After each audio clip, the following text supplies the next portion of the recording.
You are listening to the BU Podcast with Michael Arrington. We discuss social justice, childhood trauma, current events, hip-hop, and so much more. Now, here's your host, Michael Arrington.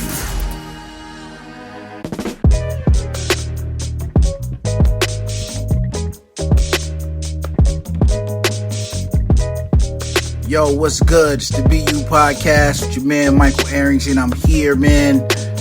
Today's guest is no other than the legendary man, the myth, the legend, my guy, Masta Ace, one of my childhood heroes. You know, it's what I find fascinating in my travels in hip-hop is that I've had the opportunity to meet a lot of my childhood heroes, man. I remember being 12, 13 years old, watching UMTV Raps on Saturday with Fab Five Freddy, and not even dreaming of meeting those guys, just listening to the music and being in the culture and dancing and graffiti and, you know, and beatboxing and all that type of stuff, man. And it wasn't until I got to be about 19, 20 where I really felt like I could probably try to do it. But because of the Wake Up Show, it was a show that was on 92.3 The Beat back in the mid 90s. They had a thing called the 11 o'clock battles, and it gave me an opportunity to kind of do my thing in front of not only the city, but the state. And then eventually they were broadcast all over the world. Man, they had simulcasts in different countries, and that kind of was kind of crazy. And then they also put out these like CDs of the best freestyles. And I think I made 3 of the first 4. But because of that, kind of highlighted, gave me an opportunity to get record deals or get, you know, be in the limelight, so to speak, and created a good career for myself as an artist, as an underground artist, independent artist. I was on an independent label called Blackberry, which turned into Ill Boogie later for 2 records. And then after that, I kind of started my own thing. And the greatest impact has been me having an opportunity to meet some of my childhood heroes, man. So this guest I have today, Masta Ace, was one of my favorites growing up. And I had an opportunity to meet him at another podcast. I didn't know he knew who I was. And so when he knew who I was and stopped the show, and I kind of had a chance to meet him, and we just sat and we talked, man. There's so many different stories and things we'll get into on this show, but he's one of the most consistent hip-hop artists over the last 30 years, still working, still grinding, still doing his thing. But he's one of the most creative, I think, MCs of our time. And I don't think, you know, when people talk about the greatest MCs of all times, he's never mentioned in it. But for me, he's definitely one of the people that kind of gave me my mojo, so to speak. I mean, just being creative, being conceptual, being lyrical, but also being an upstanding citizen. Never heard about any kind of scandals my man has ever been in, you know, that type of stuff, man. So we're going to have a great show. But I've been afforded these opportunities in my career to meet some of my childhood idols, get to work with some of my childhood idols. I've been in rooms with the likes of Quincy Jones and Michael Jackson and George Clinton. And just, I've been in these rooms and been in these conversations. It is really, really dope for me, as a fan of hip hop and also as an artist, to kind of have these people that were my childhood idols now be my contemporaries. And so today we're just going to get into some stories, man. I'm gonna pick Masta Ace's brain. Hopefully we can get into a couple of stories maybe nobody knew of or really not that popular, and see where this goes, man. I appreciate everybody's support to this point, man. Hopefully, you know, the criticism and feedback has worked and is getting better. You guys are appreciating the content that I'm bringing. It's only going to get better. It's only going to get bigger. But getting to this interview with my man, Masta Ace, it should be a good one, man. Everybody, you know, tune in, share, like, subscribe, all those types of things. And we're gonna get into it. So your man Mike Arrington, BU Podcast. We'll be back with Masta Ace in 1 minute. Easy. You are listening to the BU Podcast with Michael Arrington. That's right, we're back, BU Podcast, man. I got my man, the legendary Masta Ace, man. What's good, my guy? What's happening with you, man? I can't complain, man. The journey's been different for me down this path than it has been. I'm usually on the other side of the questions, so this has been a different journey. But I appreciate it because at first, for me, I'm a fan of music. So whenever I can talk to people who I respect and kind of have those barbershop type talks with cats that kind of been through what I've been through, man, it makes it that much more organic and authentic. So first off, man, I want to start off by saying, man, first of all, how much of a fan I am of yours. Ever since I heard, the capital A, Rapital Stay, I've been a fan since that point. But I met you, man. I remember meeting you at the Wake the Flock Up podcast a couple years back, man. And I walked in. It's been a few years, yeah. And I walked in, and you were like, Mike Myers, the rapper, and that, like, my 14-year-old self was benoodles inside, man. So one, I appreciate the respect, but two, man, I've always been a fan of your work, man. You are the type of artist that kind of embodies what an artist really is, in my opinion, man. So I want to give you your flowers now, man. I appreciate you, bro. I appreciate that. Thanks for saying that, man. It's been a great journey. It's been a very interesting journey, and I'm fortunate to have gotten 30 years in it and still be going. Yeah, no doubt, man. So, like, for me, I kind of took your script and kind of was like, okay, he kind of does the thing the way I want to do it, right? I just want to be consistent. I want to stay working. I want to be authentic to my fans, man. And I think you've embodied that with every project you've put out, man. And so I want to respect you for that, man. But first off, man, for me, hip hop is like my vent, man. It's been my therapy since I started doing this thing. Is hip hop a release for you, or is it just you just that creative? It's a release for sure. I feel like since I was a kid, I've always been a writer at heart. I feel like since I was very young, I've always had this desire to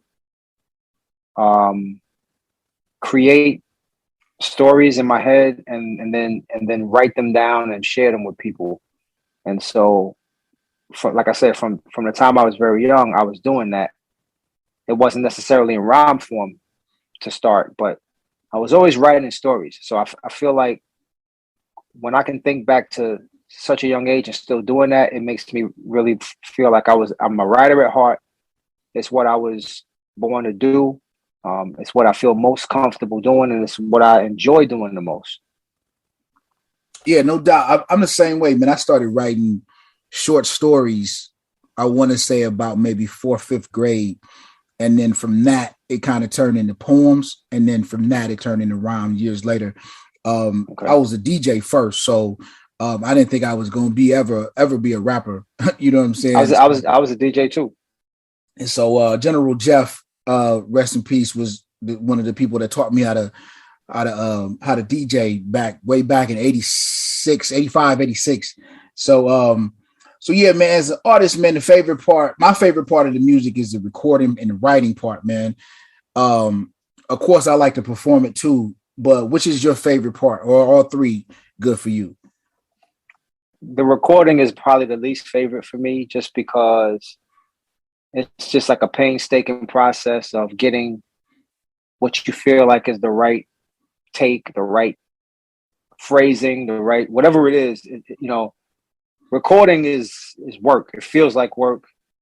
Maybe because I'm a perfectionist and I can listen to the whole verse. Whole verse could be perfect, but there's one word that I say of instead of off, or something one little thing, one little letter off. I'm like, yo, let's do the whole thing over. So the recording is my least favorite, but writing is definitely one of my most favorite things to do, but certainly performing it has to be number one. Because I love being up in front of the audience and getting that payoff. All of the hard work in the studio to get that take right, or to get that verse right, or to change. Many times I've changed this rhyme. People don't know. They just hearing the final version. They don't know there was, that this first verse was 4 different versions of this first verse before I feel comfortable with it.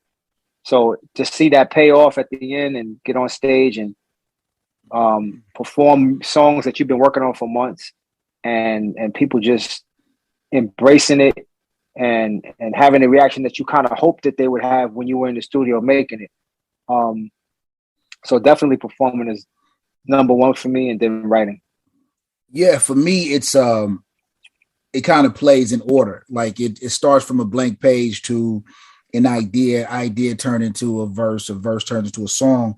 And then the studio process, I love it because I'm kind of at the helm of it. It's before anybody can critique it. You know what I'm saying? But it's also my most vulnerable too. And so by the time I get it to where I can perform it, I'm usually at that point when I'm finally at peace with it. But like you, man, I audition different rhymes and different beats, man. I might have a whole hard drive full of songs that on different beats, the magic wasn't there. So the process is painstaking though. I am a little bit of a perfectionist too. I also produce, so it's difficult for me to write to my own beats too. So me too. I kind of got to write it and then audition the verse to the beat. So I get that, man. But one of my favorite songs that you did is on the Marco Polo joint. It's called Fight Song. To give you some context of why I say it's my favorite is from listening to that song, I'm working on an EP right now to where 7 different diagnoses. So because I'm in the mental health field as a therapist, I'm doing a song about PTSD and anxiety and anorexia and Alzheimer's because my father has Alzheimer's. Each song is about one of those things. Yeah, each song is 7 songs. Each song is a specific diagnosis, and I'm taking it from the diagnosis perspective, like what it does to the body, like what anxiety does to the brain, right? And all of that spawned from Fight Song, from how you guys flipped the disorder that you have, man. So let me know, man, first of all, how that song came about and how you got Pharaoh to come through like that. The song actually came about. It was a suggestion. The song idea was suggested by a rapper named Paul Barman, MC Paul Barman. Some fans may remember my album Disposable Arts. Paul plays my roommate on a skit on the album. Right. Okay. And he's like the goofy, nerdy white kid that's playing my roommate.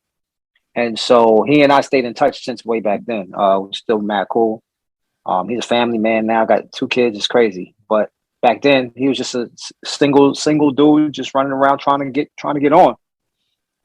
But years later, back probably around 2018 or 2017, we were on the phone and I was telling him I was working on the album with Marco, and he just out of nowhere was like, "Yo, you should do a song, where you're battling MS, like, but make it like a rap battle type thing." Right. And when he said it, I said, "Yo, that's a dope idea, but I really don't know if I have a beat for that." Like, I really because I knew what beats I had from Marco that I was writing to. And at the time, I didn't think there was anything that really lent itself to that topic. But I said, if the right beat comes along, I might consider it. I think the reason he suggested it was because he thought it was his way of trying to politic to get on the album. I think he was thinking maybe he would be the rapper that would play that role of MS. Right. But once I decided on the beat, we had a beat, but it just wasn't structured right. So I had Marco rearrange it to the way I was hearing it in my head. And then I started to write the verses. And once I got my verse done, we said, okay, we got to think who's going to really knock this out the park and play the role of MS on the song. And it really didn't take a lot of thinking. Pharaoh came to mind right away. Farrell and Marco